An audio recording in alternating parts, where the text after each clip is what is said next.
अस्सलाम वालेकुम। Election room में खुशामदीद। मैं हूं समर अब्बास। नाज़रीन, इलेक्शन से अब हम सिर्फ 4 दिन की दूरी पर हैं। सियासी जमातें अपनी इलेक्शन कैंपेन को आखिरी मराहिल में दाखिल कर चुकी हैं और कल रात 12 बजे से इलेक्शन कैंपेन जो है वो ख़त्म हो जाएगी और उसके बाद फिर डोर टू डोर कैंपेन होगी।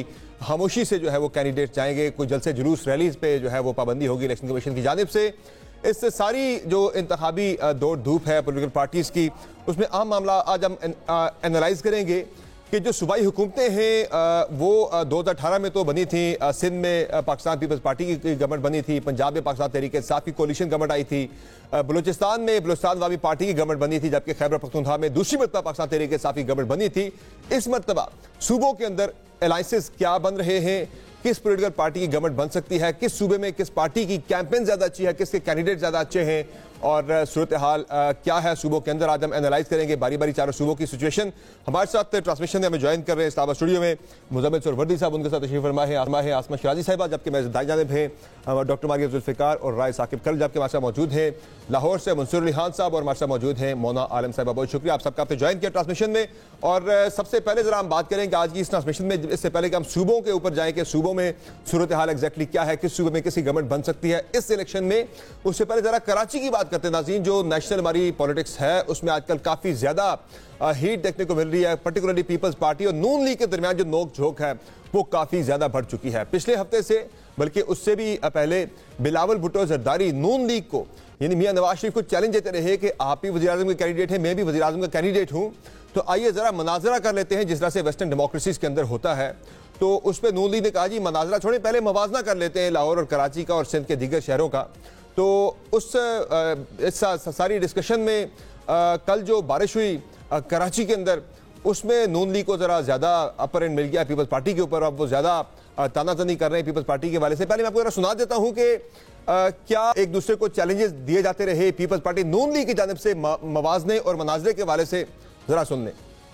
मैंने ये चैलेंज दिया तो छोटे मियाँ ने तो कहा था कि सिंध में आए, सिंध में आप दौरा हमारे करवाए, वहाँ हम जज भी करेंगे और डिबेट भी होगा। मैंने वो चैलेंज कबूल किया। मियाँ साहब क्यों डर रहा है हमारा चैलेंज से, क्यों नहीं आ रहा है डिबेट करने के लिए? मेरे मेहरबान कई हफ्तों से तकरार से कह रहे हैं कि मनाजरा होना चाहिए, मनाजरा होना चाहिए, और मैं तकरार से कह रहा था कि मवाजना होना चाहिए। मनाजरा भी हो जाएगा, मवाजना हो गया। कराची में ठाटे मारतबा समंदर पानी में मवाजना हुआ कि नहीं हुआ?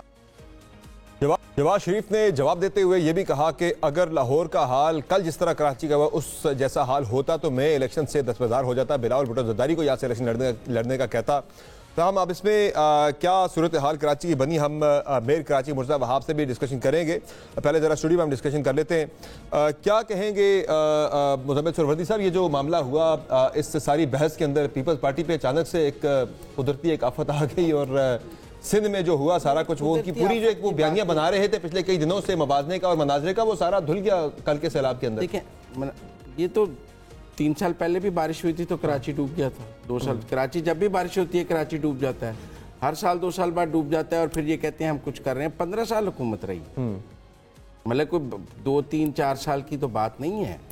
पीपल्स पार्टी ने 15 साल कॉन्टिन्यूस अनइंटरप्टेड हुकूमत की है और जब कभी मरकजी हुकूमत वहाँ कोई पैसा लगाने लगे तो वो कहते हैं कि ये थ्रू प्रोविंशियल गवर्नमेंट लगेगा। 18वीं तरमीम के बगैर बराह रास्त वफाकी हुकूमत कराची में कोई काम नहीं कर सकती। ये उनकी स्टैंडर्ड पोजीशन है कि 18वीं तरमीम के बाद कोई वफाकी हुकूमत कराची में कोई काम नहीं कर सकती। जब वो पैसे सिंध गवर्नमेंट के ख़जाने में जमा करा दें, हमारी मर्जी हम कराएं या ना कराएं।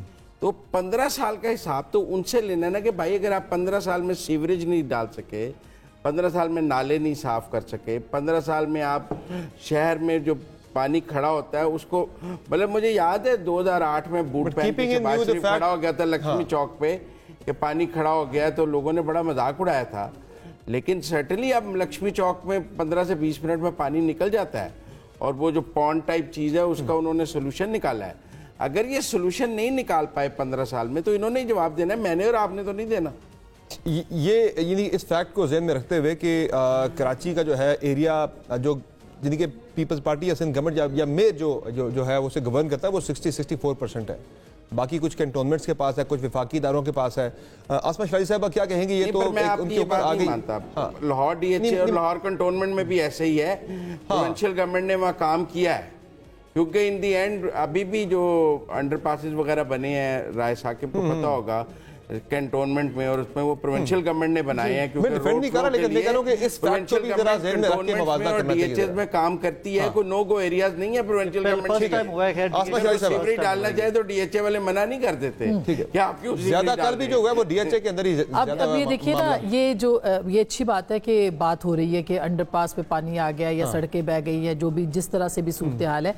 लेकिन मुझे ये बताएं, पाकिस्तान का कौन सा शहर है जहाँ पे इतनी बारिश हो या इससे कम हो या इससे ज़्यादा हो तो पानी वहाँ पे ना खड़ा हो? कोई एक ऐसा शहर, ये अभी इस्लामाबाद की बात कर रहे हैं, अभी ये हाल ही में यहाँ पे बारिश हुई थी और बहुत सारे अंडरपासेस जो नए बने हैं वहाँ पे पानी खड़ा हो गया था। तो ये मेरा नहीं ख्याल कि कोई दूध और शहद की नहरें पूरे पाकिस्तान में नहीं बह रही, ये हमें ज़रूर अपने ख्याल में रखना चाहिए। और जहाँ तक अभी जून 23 और जुलाई 23 में बारिश हुई लाहौर में, वहाँ पे आप सूरत हाल देख लें, वो क्लेम करता है लाहौर के हम जो है वो पेरिस है और वो नहीं है, लेकिन जी बिल्कुल सही बात, ये बात नहीं है। मुर्तजा वहाब साहब रिस्पॉन्सिबल या कोई और हो, लेकिन हमें पाकिस्तान की कुली ये मुवाजना है ना, वो है ये एक दोनों पार्टियों के लिए, दोनों ने गवर्न किया, दोनों को जवाब दे। हमें मेयर कराची मुर्तजा वहाब साहब ने ज्वाइन किया ट्रांसमिशन में। मुर्तजा वहाब साहब जरा ये बताइए, एक तरफ तो चैलेंज दिया जा रहा था मुस्लिम लीग नून को कि आए मनाजरा करते हैं, नून लीग आपको कह रही थी जरा पहले मनाजरे से पहले जरा मवाजना कर लें कराची का और बाकी शहरों का, पंजाब के शहरों से लाहौर के साथ। तो ये इलेक्शन से 5 दिन पहले ही आपके सारे जो चैलेंजेस थे, दावे थे, उन पर बारिश ने ठीक ठाक पानी फेर दिया है। कि क्या हुआ सर्कल कराची के अंदर जो पानी खड़ा हो गया? देखिए, अब बारिश होना एक हकीकत है और बारिश के बाद जो सिचुएशन होती है वो भी एक रियलिटी है। और रीसेंट पास्ट में आप दुनिया भर में अगर आप मवाजना कर लें बारिश की सिचुएशन का, हमारे जैसे ममालिक को छोड़ें, आप फर्स्ट वर्ल्ड कंट्रीज में देखें तो वहाँ पे जब बारिश हुई तो वहाँ पे सबवे सिस्टम में क्या हुआ, वहाँ सड़कों के ऊपर तालाब का या पानी का मंजर नजर आया। हम लोग अनफॉर्चुनेटली जब चीजों को देख रहे होते हैं ना, तो हम ज्यादा उसको मॉक करने के लिए, रिडिक्यूल करने के लिए देख रहे होते हैं कि मजाक उड़ा लें या किसी को नीचा दिखा लें। इम्पोर्टेंट चीज ये होती है कि जब भी इस तरह की सिचुएशन आती है तो इंतजामिया रिस्पॉन्ड किस तरीके से करती है। कराची में बारिश हुई, इंतजामिया घर पर नहीं बैठी रही, इंतजामिया काम करते हुए नजर आई, इंतजामिया ने कोई ब्लेम गेम की बात नहीं की, जो चैलेंज था उस चैलेंज को फेस किया और मेयर से लेके एक सैनिटरी वर्कर तक वो जमीन पर मौजूद था, वो काम कर रहा था। नतीजा ये हुआ कि उस पानी को ड्रेन आउट कर लिया गया। अब कोई इससे इत्तेफाक करे ना करे, सियासी जमात नेचुरली जो हरीफ होती है वो कभी हमारी सियासी कल्चर में वो कॉन्सेप्ट नहीं है कि आप अप्रिशिएट कर सकें किसी एक काम को। लेकिन तो मुर्तजा आसमा शराजी बोल रही हूँ, देखिए जब आप जी वालेकुम सलाम, जब आप मुनाजरे के लिए कहते हैं तो फिर आपको तैयार भी रहना है कि आप अपनी कारकर्दगी बताएं। फिर ये तो नहीं हो सकता कि अगर आप मुनाजरे का कहें और आगे से आपको मुवाजना पेश ना किया जाए। मैं जवाब देता हूँ आसमा, 1 महीने पहले लाहौर में बारिश हुई थी, मैं आपके साथ तस्वीर और वीडियो शेयर कर लेता हूँ और मैं कंपेयर भी करता हूँ कि लाहौर में नून लीग की हुकूमत ने कितना वफाक का डेवलपमेंट पोर्टफोलियो को लगाया है और कराची शहर में कितना लगाया है। आप बिलावल साहब और शहबाज शरीफ इनका मनाजरा छोड़ दें, मेरे साथ मनाजरा कर लें, मैं बताता हूँ कि शहबाज शरीफ साहब ने कराची शहर के लिए क्या क्या कमिटमेंट की थी और क्या कमिटमेंट उन्होंने फुलफिल की नहीं की। मैं आपके सामने छोटे छोटे कुछ नुकात रख दूं। छोटे मेरी पर्सनल कुर्बानी है शहबाज शरीफ साहब को वजीर आजम बनाने में। मैं कराची का एडमिनिस्ट्रेटर था, MKM को वो पोजीशन देना पड़ी, क्यों? क्योंकि शहबाज शरीफ साहब को वजीर आजम बनना था। और उसके बावजूद मैं ये बरमला कहूंगा कि शहबाज शरीफ साहब ने ना मेरे एडमिनिस्ट्रेटरशिप के दौर के अंदर कराची को कोई डेवलपमेंट का काम दिया, ना मेरे मेयर बनने के बाद। मेयर बनने के बाद मैंने प्राइम मिनिस्टर शहबाज शरीफ से टाइम मांगा कि सर आप मुझे टाइम दीजिए, मैं आपको बताता हूँ कराची के वफाक से रिलेटेड क्या क्या इश्यूज हैं। उनको ये एहसास नहीं था कि वो इलेक्टेड मेयर को टाइम दे सके। उन्होंने वादा किया कराची शहर को कि इंडस्ट्रियल एरियाज को डेवलप करने के लिए, सड़कों को बनाने के लिए मैं 4 अरब रुपए का डेवलपमेंट आपको अनाउंस करता हूँ। अगर एक वो सही है, मगर लोग तो नहीं, तस्लीम तो नहीं किया जाता ना। देखिए लोग आपसे रीजन नहीं सुनेंगे, वो आपका काम देखेंगे, आपकी कारकर्दगी देखेंगे ना। हाँ अस्मा, मैं इसीलिए आपको बता रहा हूँ कि मेरा काम है मैं हकाइक बयान करूँ। मैं बता रहा हूँ कि कराची शहर के अंदर नून लीग भी मौजूद है, कैंपेन कर रही है, MQM भी कर रही है, PTI भी कर रही है, जमात इस्लामी भी कर रही है। कराची शहर में हर सियासी जमात का स्टेक है, लेकिन सड़क पर काम तो मैं कर रहा था। मुझे बताइए जमात इस्लामी के टाउन चेयरमैन कहाँ थे? मैं हाफिज नईमुर रहमान साहब की प्रेस कॉन्फ्रेंस सुन रहा था या मुस्तफा कमाल साहब की प्रेस कॉन्फ्रेंस सुन रहा था। ये लोग तो काम करते हुए नजर नहीं आ रहे थे, काम तो हम कर रहे थे। तो मंसूर अली खान साहब आपसे क्वेश्चन करेंगे जरा। मुर्तज़ा भाई, मुजम्मिल सोहरावर्दी बोल रहा हूँ। मुर्तज़ा भाई, सवाल ये है कि 15 साल से आपकी सिंध पर हुकूमत है और कराची सिंध में है। जो कराची के बेसिक इश्यूज हैं, जैसे सीवरेज है, पानी का निकलना है, पानी फराम करना है, टैंकर माफिया है, या और जो बेसिक नेसेसिटीज़ ऑफ लाइफ के इशू हैं, जो 18वीं तरमीम के बाद प्रोवेंशियल सब्जेक्ट्स हैं, जिनके ऊपर और उनको मज़ीद नीचे डिवॉल्व होना भी चाहिए, जो नहीं हुए, उसके कंपैरेटिव एनालिसिस में आप 15 साल का जवाब देंगे। आप जवाब देंगे कि आपने 2008 से हुकूमत पकड़ी है और कॉन्टीन्यूटी से 2024 तक आपकी हुकूमत है। तो इस कॉन्टीन्यूटी के तनाजुर में हम आपकी कारकर्दगी को देखेंगे या आपके 6 माह के तनाजुर में आपकी कारकर्दगी को देखेंगे? अच्छा, 1 मिनट रुके। अब मेरा जितना लंबा सवाल था उतना जवाब भी सुनिएगा प्लीज, तहम्मुल के साथ। उसी कंटिन्यूटी के साथ आप लाहौर के ऊपर ट्रांसमिशन क्यों नहीं करते हैं? जब लाहौर हमारी ट्रांसमिशन इंतखाबात के ऊपर है, ये एक इशू आ गया, उसको हम डिस्कस कर रहे हैं। ये कोई कराची स्पेसिफिक हमारी ट्रांसमिशन नहीं है। नहीं, मेरी बात सुनिए, मेरी बात सुनिए। देखिए, ये ज्यादती है मेरे शहर के साथ। मेरा शहर इस मुल्क को चलाता है। मेरा शहर पाकिस्तान को 60% रेवेन्यू देता है। मेरे शहर को PHDP में नजरअंदाज किया जाता है। मेरे शहर की sovereign guarantee Karachi circle railway की नून लीग की हुकूमत हो या PTI की हुकूमत हो, वो इशू नहीं करती है। मेरे शहर का जो मोटरवे बनना था कराची हैदराबाद का, जब वफाकी हुकूमत बनाती है तो उस मोटरवे का मवाजना कर लें आप किसी और मोटरवे के साथ। तो जो ज्यादतियां हमारे साथ हो रही होती हैं, आप चाहते हैं मैं उसके ऊपर अपना काउंटर पॉइंट ऑफ व्यू ना बताऊं? मुर्तज़ा साहब, let me help you here. Summer भाई, जो अंडर वाटर टैंक बने थे ना, जो पानी लाहौर का निकलता है, वो बुज़दार साहब के टाइम में बने थे। वो शहबाज शरीफ साहब तब वो लंबे बूट पहनकर चौकों में खड़े होकर फोटो सेशन करवाते थे। तो अगर लाहौर का पानी निकलता है तो इसका क्रेडिट दें उस्मान बुज़दार साहब को। और मनाजरा वहां का वहां रह गया, फिर मनाजरा वहां रह गया।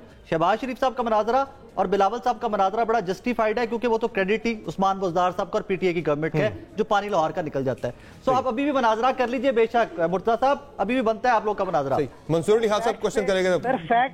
सर फैक्ट से मनाजरा करें। फैक्ट ये है कि शहबाज शरीफ साहब भी आप एक हैं और हम बहुत से हैं। मैं 1 मिनट, उस्मान बुज़दार ने भी बनाए हैं, तो इन्होंने क्यों नहीं बनाए?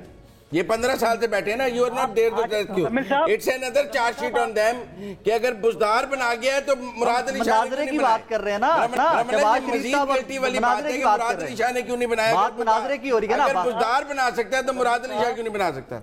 अब सुन लीजिए जवाब। आप आइए ना, आप आइए कराची में, आपको दिखाता हूँ क्या क्या काम किया है, आपको पता चल जाएगा।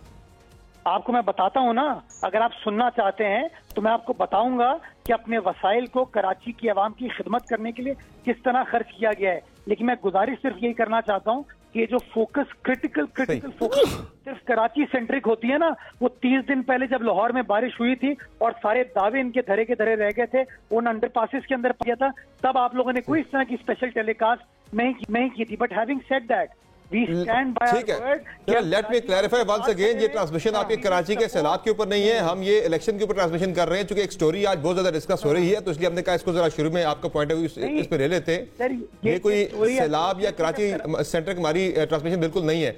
मंसूर अली खान साहब आपसे सवाल करना चाह रहे हैं, जरा वो सवाल हो जाए फिर आगे जरा बात करते हैं। जी मंसूर भाई, एक मेरी सिर्फ गुजारिश है। जी, मुझे अंदाजा है कि आप सारे पाकिस्तान की बात कर रहे होंगे, लेकिन गुजारिश मेरी ये है कि जब लाहौर में इस तरह का कोई वाकया होता है या इस्लामाबाद में वाकया होता है तो आप इस तरह की ट्रांसमिशन नहीं करते हैं। आपको साहब अगर तब चैलेंज करेगा ना, जवाब नहीं करेगा, इधर करेगा तो फिर ये ऑब्वियसली डिस्कस हो जाएगा ना। और बारिश अगर हुई होती लाहौर के अंदर, ये मनाज़रा डिस्कस हो रहा होता आज। यार मैं मुजम्मिल सोहरावर्दी से मुनाजरा नहीं करूंगा, बच्चे को मैं जवाब दे दूंगा। चले आप मंसूर साहब से कराची पे होती है तो ये बड़ी जाती है। ठीक है, दलील ये है कि पानी खड़ा होता है। कभी महसूस नहीं होगी, यहाँ भी मुनाजरा करके देख के एक दफा। चले जी मंसूर साहब सवाल करेंगे। मैंने सिर्फ इतना एक बेसिक सा सवाल है, वो बात लंबी हो जाएगी। मुर्तजा साहब सिर्फ इतने बता दीजिए कि रोजाना कराची के अंदर जो है वो कितना पानी का टैंकर जो है वो घरों को पानी प्रोवाइड करता है, सिर्फ नंबर बता दीजिए जरा। कराची शहर का जो टोटल पानी की रिक्वायरमेंट है वो पानी की रिक्वायरमेंट है 1100 million gallons of water a day, और कराची को जो पानी का सप्लाई होता है ना 550 million gallons of water a day है। और उसकी बुनियादी वजह यह है कि पानी की एलोकेशन जो है ना वो वफाक की जानिब से की जाती है। और मैं आपको गुजारिश ये करना चाहूंगा, आप चाहेंगे मैं कागज आपके साथ शेयर करता हूँ। 2017 से मुश्तरका मफादात काउंसिल में कराची की ये दरखास्त पेंडिंग है मुश्तरका मफादात काउंसिल में, जो कि आज तक वफाक ने अप्रूव नहीं की। मजाक उड़ाना और तंज करना आसान होता है, बाकी मैं बताता हूँ जो 550 MGD पानी आता है ना उसमें से 550 million gallons of water a day में से 20 मिलियन गैलन है जो टैंकर के जरिए सप्लाई किया जाता है। उसकी बुनियादी वजह ये कराची वो शहर है जिसके अंदर डेली 15,000 बंदा पाकिस्तान भर से आपके मुख्तलिफ शहरों से हमारे कराची आता है। मुर्तजा साहब अगर इजाजत दें, अभी आप ये कह रहे थे हमारे साथ जो भी हुकूमत आई है वफाक में उसने हमारे साथ ज्यादती की है, वो अपनी कमिटमेंट्स पूरी नहीं की। 2010 में 18th अमेंडमेंट आ गई, 2010 से 2013 तक वफाक में आपकी हुकूमत थी। क्या वजह है कि जो इवन बहुत बेसिक इशूज़ थे, इवन लाइक ट्रांसपोर्ट का, 2013 में BRT पंजाब में बन गई थी, आपके पास नहीं बनी थी, पिछले साल वो बनी है, तो कहीं ना कहीं तो प्रॉब्लम्स है ना, लूप कहीं इश्यूज तो हैं। ये मैं जहां हमारी गलती कमी कोताही होगी ना मैं उसका एतराफ़ करूंगा, और मैं समझता हूँ ट्रांसपोर्ट एक ऐसा इशू है जिसके ऊपर हमें जिस तरीके से उस वक्त काम करना चाहिए था हम नहीं काम कर पाए। लेकिन मैं गुजारिश ये करना चाहूंगा कि जो 2015 तक की कराची की ज़मीनी हक़ाइक़ थे ना उसमें किसी हुकूमत के लिए डेवलपमेंट जो है वो सेकेंडरी इशू था, law and order was a primary issue, कि लोग जिस तरह लोगों की जाने जा रही थी, को नुकसान पहुंच रहा था, तो उसलिए प्रायोरिटाइज जो है गवर्नमेंट ने लॉ एंड ऑर्डर सिचुएशन की बेहतरी को क्या हुआ था 2015 में सिचुएशन टर्न अराउंड होनी शुरू हुई, और 2015 के बाद मैं आपको बता सकता हूँ कि मुख्तलिफ शोबों के ऊपर क्या क्या काम किया गया। जी मोना आप सवाल करें। जी मुर्तजा साहब, देखें 2-3 बातें हैं, मैं एक और ये बात इसमें इजाफा करना चाहती हूँ, ये आपके वैसे हक की बात है, आई थिंक ये थोड़ा मीडिया पे भी काम आती है कि कराची, क्योंकि I am a Karachiite, born and bred in Karachi, तो बात ये है कि Karachi 10 metre below the sea level है, तो एक जो नेचुरल ग्रेडियंट है कराची का वो पानी की ड्रेनेज और बारिश के पानी की जो ड्रेनेज है वो मुश्किल बनाता है। वेराज लाहौर का अगर मवाजना हो रहा है, लाहौर कोई भी गूगल कर सकता है 217 मीटर अबव सी लेवल है, तो ये एक जो नेचुरल ग्रेडियंट है जाहिर है वो लाहौर को फेवर करता है, जो पानी है वो फिर वो थ्रू दैट ग्रेडियंट वो ड्रेन हो जाता है। बट द पॉइंट इज हम एक और चीज मिस कर रहे हैं, अभी सारे लोग ज्यादातर सेवरेज और ड्रेनेज पे बात कर रहे हैं, मैं एक और मसला बताती चलती हूँ। My house is in Gulistan जौहर इन कराची, वहां पर कल से लाइट नहीं है, और उसका रीजन ये है कि चूंकि कराची में सेवरेज और ड्रेनेज के साथ साथ जो बिजली की तरसील का निजाम है वो भी इतना खस्ता है कि वो जो वायर्स हैं वो ऊपर हैं, मतलब बिजली की जो ट्रांसमिशन की लाइंस है वो सारी ऊपर हैं, दे आर नॉट अंडरग्राउंड। उससे ये होता है कि अगर लाइट हो तो मुश्किल है, क्योंकि आप सुनने मेरा सवाल आने थे समर साहब, बात यह है कि अगर वो पानी जो है वो पानी अगर लाइट हो और घर में लाइट की पावर ट्रांसमिशन अगर ये बंद ना करें तो उससे ये होता है कि लोगों की जानें जाती हैं। वो जो वायर्स हैं वो अगर सबमर्ज हो जाए पानी में, और क्योंकि पानी तो सड़कों से जाने का नाम नहीं लेता, तो उससे लोग मतलब अमवात होती रहती हैं। करंट से आपने सुना होगा, मतलब मुतअद्दिद लोग हैं जो कि कराची में सिर्फ करंट लगने से मर जाते हैं बारिश के सीजन में, तो ये मसला हल नहीं होके देता। मतलब आप कितने इश्यूज हैं, मेरे कहने का मकसद ये, जिनके ऊपर आप इस तरह की डिफेंस देंगे। It is not just sewerage and drainage, transmission lines का भी ये मसला है, और ये मतलब जब से मैं हूं मैंने तो अपनी जिंदगी में अब मैं ठीक है, let him respond because we have to go for a break. कभी भी ये नहीं देखा है। ठीक जी मुर्तजा साहब। समर, वो मोना ने जो बात की उनसे पूछिए, गुलिस्तान जौहर जो है वो KMC का एरिया है, कैंटोनमेंट बोर्ड फैसल का एरिया है, पहला सवाल। दूसरी बात ये देखिए, मैं अगेन आपके सामने हक़ाइक़ रखना, KMC का एरिया, कैंटोनमेंट नहीं, मुर्तजा साहब कैंटोनमेंट में। गुलिस्तान जौहर जो जगह है जहाँ पे हमने अभी डेवलपमेंट भी करके की है, दैट्स कैंटोनमेंट बोर्ड फैसल। दूसरी बात मैं गुजारिश ये करना चाह रहा हूँ कि अगेन देखें कितनी बड़ी ज्यादती है कि के इलेक्ट्रिक कराची का इदारा है ना, उस के इलेक्ट्रिक के बोर्ड के ऊपर ना कराची का कोई नुमाइंदा बैठता है ना सिंध हुकूमत का कोई नुमाइंदा बैठता है। आप बताइए, हाउ कैन वी टेक के इलेक्ट्रिक टू टास्क कि अगर लोड शेडिंग का प्रॉब्लम हो रहा है, कोई और प्रॉब्लम हो रहा है, तो इस तरह भाई वो पहले KESC भी था ना, वो पहले KESC था, के इलेक्ट्रिक तो ये नवाज शरीफ की जो पिछली हुकूमत थी तब बना है, तब जब ये KESC था उसमें। जी मेरी बात मैं बताना ये चाह रहा हूँ कि के इलेक्ट्रिक एक पब्लिक लिमिटेड कंपनी है जिसके अंदर वफाक के बोर्ड पे 3 नुमाइंदे बैठते हैं, उन 3 नुमाइंदों में से बता दीजिए क्या मेयर कराची नुमाइंदा है, कमिश्नर कराची नुमाइंदा है, चीफ मिनिस्टर नुमाइंदा है? नहीं। वफाकी हुकूमत किसी रिटायर्ड ब्यूरोक्रेट को इस्लामाबाद से भेजती है जो कि अपना टीए अलाउंस वगैरह लेता है, लेकिन उसकी कोई कनेक्टिविटी कराची बिल्कुल आपसे नहीं है। मैं तो केईएससी की बात कर रही हूँ। चलिए उस वक्त का तो कोई दफा होगा ना जब ये केईएससी था and was very much under the provincial government. बहुत शुक्रिया मुर्तज़ा साहब, हमारे पास टाइम की कमी है। बहुत शुक्रिया, आपने 7 लोगों के सवालों का बड़े तहम्मुल से आपने जवाब दिया। एक ब्रेक लेते हैं, ब्रेक से वापस आएंगे, बात करेंगे सूबाई हुकूमतों कैसे। बिल्कुल ऐसे ब्रेक लेते हैं जी।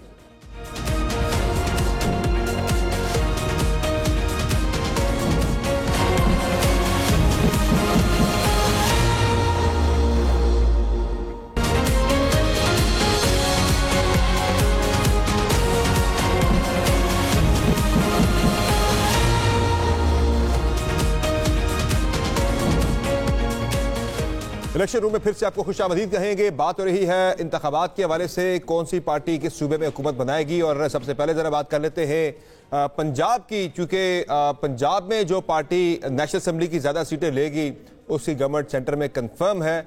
और पंजाब भी चूँकि सबसे बड़ा सूबा है आबादी के लिहाज से, तो फोकस सबका ज़्यादा पंजाब पे ही होता है। इस वक्त पॉलिटिकल पार्टीज बड़ा जोर लगा रही हैं। और अगर मैं पंजाब में भी लाहौर को अगर आप देखें तो 2 साबिक वज़ीर आज़म और तीसरे जो हैं प्राइम मिनिस्टर कैंडिडेट वो भी लाहौर से इलेक्शन कॉन्टेस्ट कर रहे हैं। तो पंजाब में नाज़रीन 2018 के इंतखाबात में जो है कौमी असम्बली की ज़्यादा सीटें जो है वो जीती थी वहाँ से पाकिस्तान तहरीक इंसाफ ने, और सूबाई की भी तहरीक इंसाफ ने जीती थी। इस मतलब क्या होगा, लेकिन उससे पहले आपको ज़रा डिजिटल प्लेटफॉर्म इन्फर ने पंजाब के हवाले से जो नशिस्तें हैं, जो ओवरऑल इलेक्शन से मुताबिक डिटेल्स है, उस पर एक वीडियो तैयार की है, आपको ज़रा वो दिखाते हैं। 2024 इंतखाबात में पंजाब की 18वीं असम्बली का इंतखाब होना है। पंजाब की सूबाई असम्बली के लिए 10 डिविजन्स में कुल 371 नशिस्तों में 297 नशिस्तों पर 6710 उम्मीदवार मुकाबला करेंगे। पंजाब असम्बली की नशिस्तों में 66 खवातीन और 8 अक़लियतों की मखसूस नशिस्तें हैं। पंजाब में हुकूमत कायम करने के लिए किसी भी पार्टी को 186 नशिस्तें दरकार होती हैं। मुंतखब नुमाइंदगान की हलफ बर्दारी के बाद स्पीकर, नायब स्पीकर और वजीर आला का इंतखाब किया जाता है। नाज़रीन, आपने ये वीडियो देखी, पंजाब से मुतल्लिक हमें ज्वाइन किया मुस्लिम लीग नून के रहनुमा सेनेटर अफनानुल्लाह ने। उनसे हम बात करेंगे कि नून लीग इस मरतबा पंजाब के अंदर कितनी सीटें एक्सपेक्ट कर रही है कौमी असम्बली की और सूबाई असम्बली की। बहुत शुक्रिया अफनान साहब। ये बताएं कि पिछले इलेक्शन में तो आपकी सीटें जो है वो बहरहाल तहरीक के हिसाब से बहुत कम मार्जिन था, यानी कि आप उनसे सीटें आपकी कम आई थी। इस मरतबा जो तहरीक इंसाफ तो मैदान में है नहीं, आपकी जो मेन कंटेंडर थी पंजाब के अंदर, जो आपकी मेन ओपोनेंट पार्टी थी, तो नून लीग सूबाई असम्बली की कितनी नशिस्तें जीत लेगी और कौमी असम्बली की पंजाब में 141 में से कितनी नशिस्तें आप हासिल कर लेंगे? जी बिस्मिल्लाहिर्रहमानिर्रहीम।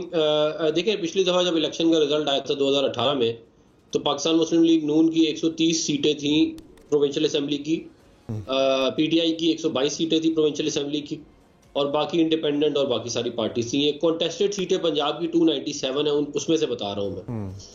तो ये उस वक्त जब हमारे पे इतना ज़्यादा बुरे हालात थे और मसाइल थे और जो सब कुछ हुआ वो उसका आपको मालूम ही है, उसके बावजूद भी पंजाब में सबसे ज़्यादा सीटें पाकिस्तान मुस्लिम लीग नून ने ही ली थी। इस दफ़ा जो है वो क्योंकि मियां नवाज शरीफ साहब खुद कैंपेन कर रहे हैं और हालात जो हैं वो हमें अच्छे लग रहे हैं, जो हम लोगों से मिल रहे हैं, जो वोटर से हम मिल रहे हैं, तो मुझे यकीन है इंशाल्लाह कि हम नेशनल असेंबली की कॉन्टेस्टेड सीटें जो है 100 के अराउंड जो है हम 100 या उससे ज़्यादा जो है सीटें हम पंजाब से निकाल जाएंगे, जो प्रोविंशियल की तकरीबन बनती हैं 297 में से 190 के करीब। प्रोविंशियल की 190 के करीब आप लोग कह रहे हैं आप जीतेंगे 297 में से। तो ये काफ़ी ज़्यादा नहीं हो गया? देखिए, मैं आपको थोड़ा सा एक्सप्लेन कर देता हूँ कि 43 सीटें हैं 141 में से साउथ पंजाब की और 9 सीटें हैं आपकी रावलपिंडी डिवीजन की। तो आप सेंट्रल पंजाब की आपकी होगी तकरीबन कोई 90 के अराउंड। तो ये जो 90 सीटें हैं सेंट्रल पंजाब की, इसके अंदर इस वक्त हमारी पोजीशन बहुत स्ट्रांग है और मेरा ये ख्याल है कि इसके अंदर जो है जो पीटीआई के इलेक्टेबल्स होंगे, जो कि पहले कहीं माजी में जीतते आ रहे हैं इलेक्शन, या पीटीआई के या पीपल्स पार्टी के, वो तो शायद अच्छी टफ फाइट पुट अप करें और शायद जीत भी जाएं। लेकिन जो नए लोगों को इन्होंने दी हैं टिकटें, मैं नहीं समझता कि वो उनको इतना तजुर्बा है इलेक्शन लड़ने का वो उस सीट के डायनामिक्स समरी इजाजत है ऐड कर लूं। ये जो ज़िमनी इलेक्शन 20 सीटों पे हुए थे उसमें शबीर गुज्जर वगैरह नए कैंडिडेट आए थे पाकिस्तान तहरीक इंसाफ की जानिब से, और वो 20 में से कितनी सीटें लगी थी पीटीआई।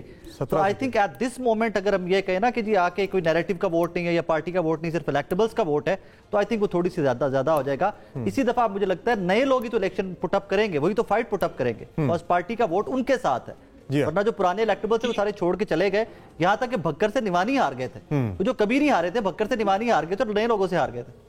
देखिए, जब तक जनरल फैज साहब मौजूद थे ना, तब तक काफी मामलात इनके लिए आसान कर दिए गए थे और मेहरबानियां काफी चल रही थी। तो ये इलेक्शन जो 20 सीटों के थे, ये कोई क्रेडिबल इलेक्शन नहीं थे। और अगर ये उसके बाद जो फौरन उनके जाने के बाद जो इलेक्शन हुए, कश्मीर में इलेक्शन हुए, खाली आप ये वाला इलेक्शन तो नहीं ले सकते, लोकल बॉडीज के इलेक्शन हुए, उनका रिजल्ट भी तो आप देखें ना कि क्या है। तो ये क्योंकि वो पीछे काफी सारा कुछ फिक्स था, तो वो इसलिए मामला कुछ और भी आप हार ही गए थे। आपको लग रहा है कि बगैर किसी सपोर्ट के पाकिस्तान मुस्लिम लीग नवाज खुद पंजाब के अंदर जो है वो हुकूमत बनाएगी? कुछ दिन पहले जब जरदारी साहब से हमने पूछा तो उन्होंने कहा हमारे बगैर कहीं भी नहीं बननी हुकूमत ना। तो क्या आपको लगता है कि आईपीपी और पीएमएलएन या फिर अकेले पीएमएलएन, और या फिर आप ये भी ऑप्शन देख सकते हैं कि पीपल्स पार्टी के साथ भी वहां मिलकर हुकूमत बनाई जाए? देखिए, मैंने ये बात बिल्कुल इसको मैं वो नहीं कर सकता कि हम कोalition नहीं लेंगे, लेकिन मैं आपको रेफरेंस दे रहा हूँ कि 297 सीट्स जो कॉन्टेस्टेड है, उनमें से 130 हम पिछली दफा भी जीत गए थे, जब हालात हमारे बहुत खराब थे, जब हमारे लीडर बंद थे, कैंपेन हम नहीं कर सकते थे, ज्यादातर पार्टी जेर अताब थी, आपको मालूम है सारा कुछ। तो वो जो है उस फिगर को आप अपने ज़हन में रखें। मैं ये समझता हूँ कि 297 में से हमें जो है वो हम सिंपल मेजॉरिटी तो मेरा नहीं ख्याल कोई प्रॉब्लम है इस वक्त। अच्छा, सीएम का कैंडिडेट कौन होगा अफनान साहब? देखिए, मियां मोहम्मद नवाज शरीफ साहब डिसाइड करेंगे ये तो 9 फरवरी को कि किसने सीएम बनना है, किसने पीएम बनना है और किसने वजीर बनना है। तो ये उसी वक्त डिसाइड होगा। मेरा ख्याल है शायद उन्होंने ये डिसाइड शायद कर भी लिया हो जहन में, लेकिन अभी तक ये बात पार्टी में किसी को ऑफिशियली अच्छा, अफनान साहब सिंध में कितनी सीटें देख रहे हैं आप लोग अपनी? सिंध का बाद में करेंगे, अभी जरा पंजाब डिस्कस कर लें, फिर डिटेल में बाद में सिंध पे अलग से करेंगे। जरा ये मंसूर अली खान साहब, आप कुछ कहना चाह रहे हैं?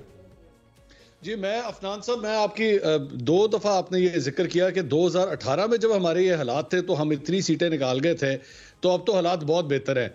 और आपने कहा कि उसके बाद आपने रिपीट की ये बात कि जी लास्ट टाइम तो हमारा लीडर अंदर था, हमें कैंपेनिंग करने की इजाजत नहीं थी। जब आप ये सारी बातें कर रहे थे तो मुझे एकदम एहसास हुआ कि आपकी जो हरीफ जमात है पाकिस्तान तहरीक इंसाफ, आजकल तो उनके ही हालात हैं, उनका लीडर अंदर है, उनको कैंपेन करने की इजाजत नहीं मिल रही, आप लोग जगह जगह पे जलसे भी कर रहे हैं, उनको जलसे करने की इजाजत नहीं मिल रही। अगर आप पंजाब में हुकूमत बना भी गए, जो कि आप फरमा रहे हैं कि आप बना लेंगे, उसकी लेजिटिमेसी क्या होगी? क्या ये पंजाब के लोगों की नुमाइंदा हुकूमत होगी, ये कहलाई जा सकेगी? देखिए, 2 बातें हैं। पहली बात तो ये है कि पिछले 4 इलेक्शन में से 3 इलेक्शन में मियां नवाज शरीफ साहब को जो है इलेक्शन नहीं लड़ने दिया गया, उन्हें नाअहल थे या जो मुख्तलिफ मामलात थे। उसके बावजूद जो है वो गवर्नमेंट्स बनी भी, लेजिटिमेट भी हुई और उन्होंने टाइम भी पूरा किया। जहाँ तक मवाजना है पाकिस्तान मुस्लिम लीग नून और पीटीआई का, तो आप एक बात ध्यान में रखें कि हमारा गढ़ पंजाब है, हम हमारा जो बेस है वो पंजाब है, पीटीआई का बेस जो है पख्तूनख्वा है। तो उनका और हमारा डायनामिक थोड़ा सा मुख्तलिफ है। मेरा ये ख्याल है कि पंजाब हमारे कॉन्टेक्स्ट में उनको रख के अगर जो है देखा जाएगा तो मेरा नहीं ख्याल वो ठीक होगा। सही है, इसी पे एक ब्रेक लेते हैं। अफनान साहब आप हमारे साथ से वापस आएंगे, मजीद डिस्कशन भी होगी। एक ब्रेक के बाद दोबारा बात करते हैं।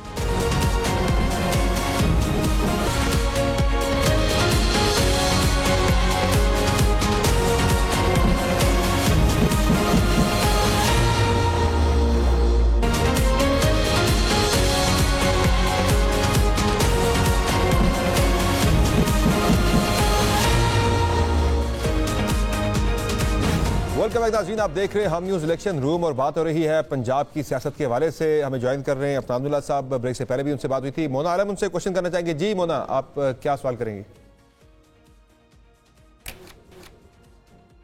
जी थैंक्स समर। अफनान साहब, ये आपसे पूछना चाहती हूँ कि आपने 2018 का हवाला दिया, लेकिन 2022 का भी तो जो बाई इलेक्शंस थे बड़े पैमाने पे, वो भी तो हमें याद है, जहां पर आपको पता है कि अगेंस्ट ऑल एक्सपेक्टेशंस पीटीआई को वोट पड़ा था और वो सबने कहा था कि वो टर्न कोर्ट्स के खिलाफ वोट था। और आपको पता है किस तरह से उस वक्त आपने जनरल फैज वाला तस्करा किया, वो फैक्टर भी मौजूद नहीं था। और इवन मरियम नवाज साहिबा उस हवाले से ऑन द रिकॉर्ड है, उनकी ट्वीट है कि उन्होंने कहा था कि जी जो इस वक्त एक एंटी एस्टेब्लिशमेंट और एक जो लेफ्ट की रविश इख्तियार की हुई है पीटीआई ने, वो उनको फायदा दे गई है। तो ये इस तरह की चीजें भी तो मौजूद हैं जो कि आई थिंक 2018 से ज्यादा रीसेंट आपके लिए एक रिमाइंडर है। देखिए, मैं ये तो कह ही नहीं रहा कि कोई वो रिमाइंडर हमारे लिए नहीं था, वो बिल्कुल हमारे लिए रिमाइंडर था। लेकिन आप ये जो जनरल फैज वाली बात है, इसको आप वो ना करें। वो मौजूद क्यों नहीं थे? वो थे उस वक्त, वो रिटायर थोड़ी हुए थे उस वक्त, वो तो नवंबर में रिटायर हुए थे। ये बात है जुलाई की। तो जो है वो तमाम मामलात को सामने रखते हुए मैंने कहा था कि ये जो है 5 सीटें हम जीते थे, 15 वो जीते थे। तो मैं नहीं समझता कि इस तरह का रिजल्ट जो है वो दोबारा जो है वो मुझे नजर नहीं आता आते हुए, जितनी मैंने तहकीक की है और जितना मैंने देखा है। हाँ जी, राय साहब सवाल करना चाहते हैं कराची के हवाले से, सिंध के हवाले से। सेनेटर साहब, सिंध में क्या देख रहे हैं? पीएमएल की कितनी सीटें मरकज और सूबाई? देखिए, सिंध के अंदर जो है वो मैं ठीक बात करूंगा ये कि हमारे को बहुत अच्छे हालात नहीं है। इंटीरियर सिंध में जो है वो ज्यादातर सीटों के ऊपर हमारे पास अच्छे कैंडिडेट्स नहीं है या है ही नहीं कैंडिडेट्स। इस पे और कराची के अफनान चूंकि आपने तस्लीम कर ली है तो ज़िमनी सवाल ये कि पंजाब में भी आपने कोई कैंपेन सारी जगहों पे की नहीं, सिर्फ जीटी रोड पे ज़्यादा की है, तो फिर पीएमएलएन पे इतराज़ भी यही होता है कि जीटी रोड की पार्टी है। लेकिन हम राजनपुर भी गए हैं, हाँ, 1-2 जलसे हुए हैं। भावलपुर भी गए हैं, भावल नगर भी गए हैं। वो तो तीनों जो है साउथ पंजाब के एम्बेड में आती है। ज्यादा फोकस आपका जीटी रोड पे ही है ना, सिंध पे उस तरह से नहीं है। खैबर पख्तूनख्वा में आपने मानसरा सवात अच्छे जलसे थे वहाँ पे, मगर सिर्फ फोकस जो है वो जीटी रोड है। मैं जीटी रोड तो नहीं है, अगर आप साउथ पंजाब वाली साइड भी ले लें। लेकिन मैं आपको वैसे ही बता देता हूँ कि हमने बहुत सारे जलसे जो है मरियम नवाज साहिबा ने जो पिछला हमारा जो 14 मई से पहले की कैंपेन थी उसमें बहुत सारी जगहों पे वो भी चली गई थी, तो इसलिए उसको देखते हुए सारा ये ऑर्गेनाइज किया गया। आई थिंक 18 का जो रिजल्ट है ना, पीटीआई के लोग आजाद लड़ रहे हैं, क्या मुस्लिम लीग नून उनको अपने साथ शामिल करने की पॉलिसी रखती है या आपके ख्याल में उनको साथ शामिल नहीं करना चाहिए? क्योंकि वो तो पीटीआई के टिकट होल्डर हैं, बेशक निशान है या नहीं है, उनको शामिल करना पॉलिटिकली एथिकली तो आपके लिए गलत होगा कि आप उनको अपने साथ शामिल करें। उनको पीटीआई के साथ ही रहना चाहिए या आपका ख्याल है कि वो फ्री फॉर ऑल हैं, उनको 8 फरवरी के बाद जितने आपके लपेटे में आए आप पंजाब से लपेट लेंगे? देखिए, मेरा ये ख्याल है कि हमें उम्मीद है पाकिस्तान के अवाम से कि वो 8 फरवरी को निकलेंगे और हमें इतने वोट दे देंगे कि हमें किसी की ज़रूरत नहीं पड़ेगी। लेकिन अगर ऐसी सिचुएशन हुई जिसमें हमें ज़रूरत पड़ी तो जो नॉन पीटीआई वाले इंडिपेंडेंट हैं उनको जमात उलमा इस्लाम, MQM, IPP और जो कौम परस्त जमातें हैं वो उनके ऊपर हम पहले रिलाई करेंगे, उसके बाद फिर हम देखेंगे। मैं ये इसको वो नहीं कर सकता कि नहीं करेंगे, लेकिन उसके बाद हम देखेंगे कि क्या सिचुएशन है। पीपल्स पार्टी भी तो है। हाँ, पीपल्स पार्टी से भी कर सकते हैं, लेकिन नॉन पीटीआई वाली बात आपने बड़ी इंटरेस्टिंग, इसका मतलब ये कि सेकंड चॉइस है, वो भी कर सकते हैं। नॉन पीटीआई का मतलब तो ये है कि जिनके नाम के साथ पीटीआई जिनको इंडोर्स नहीं कर रही वो आजाद जगह, अगर आजाद भी आ जाता है तो वो तो फेयर गेम है ना। हाँ, वो जाहिर है फेयर गेम। हाँ, और 3 दिन के अंदर फैसला होना है, ये जो भी होगा, यानी 12 तक हमें पता चल जाएगा कौन किसके साथ। अफनान, हेलीकॉप्टर जहाज तैयार हैं 8 फरवरी की रात से या 9 की सुबह से उड़ाने के लिए? आजाद के लिए किसकी ड्यूटी लगी है ये जहाज उड़ाने आपके? वैसे तो तरीन साहब आपके साथ ही हैं, इस बार तरीन साहब आपके साथ हैं। देखिए, उम्मीद है जहाजों की तो हमें जरूरत नहीं पड़ेगी। जो भी लोग, हम कोई ऐसा तो नहीं करेंगे कि किसी को जबरदस्ती अपने साथ शामिल करेंगे। जो कोई आना चाहेगा आ जाएगा, जो नहीं आना चाहेगा उसकी मर्जी है। लाना तो पड़ता है जहाज पे जाकर, जहाज पे जाकर लाना तो पड़ता है, डोला उठाना पड़ता है। उनका नमाज पे ईमान है, जहाज पे ईमान नहीं है। लेकिन इतनी बेइतनाई, जो आना चाहेगा आ जाए, नहीं आना चाहेगा ना आए, मतलब हम समझ में आने वाली बात है। लोगों को अपने साथ कर सकते हैं ना, ऐसा ही है। मैं उम्मीद कर रहा था कि आप कहेंगे कि जो पीटीआई के आजाद जीतेंगे हम उन्हें शामिल नहीं करेंगे। जो 20 हलकों से आपको सबक मिला है, मैं ये बात उसके बाद आपको उन्हें शामिल नहीं करना चाहिए। वैसे ऐवान सदर में क्या सोचा जा रहा है, किसको बिठाने का सोच रहे हैं आप लोग? यानी कि ममनून हुसैन साहब की तरह का कोई पुराना वर्कर जो बिल्कुल खामोश तबा, या कोई एक्टिव पॉलिटिकल बंदा लेके आएंगे आप? मौलाना साहब सुना है वो आपसे रिक्वेस्ट करें कि मुझे दे सदारत। देखिए ये जो है it is too early to say this. Normally मैं आपको बता देता हूं कि ये अगर जाए प्राइम मिनिस्टर जो है वो टू अर्ली नहीं है सर। अगर प्राइम मिनिस्टर जो है वो इंशाल्लाह अल्लाह ताला की मेहरबानी से मियां नवाज शरीफ साहब होए तो सदर किसी छोटे सूबे का होगा। सरदारी कितना कुछ छोटा होगा ये भी बता दे। सूबा छोटा होगा, यानी कि पख्तूनख्वा से हो सकता है, बलूचिस्तान से हो सकता है, सिंध से हो सकता है। चले बहुत शुक्रिया आपने अपना कीमती वक्त दिया ट्रांसमिशन में। नाज़रीन एक ब्रेक लाइन्स के लिए 8 बजे के बाद दोबारा आपकी खिदमत में हाजिर होंगे। Stay with us.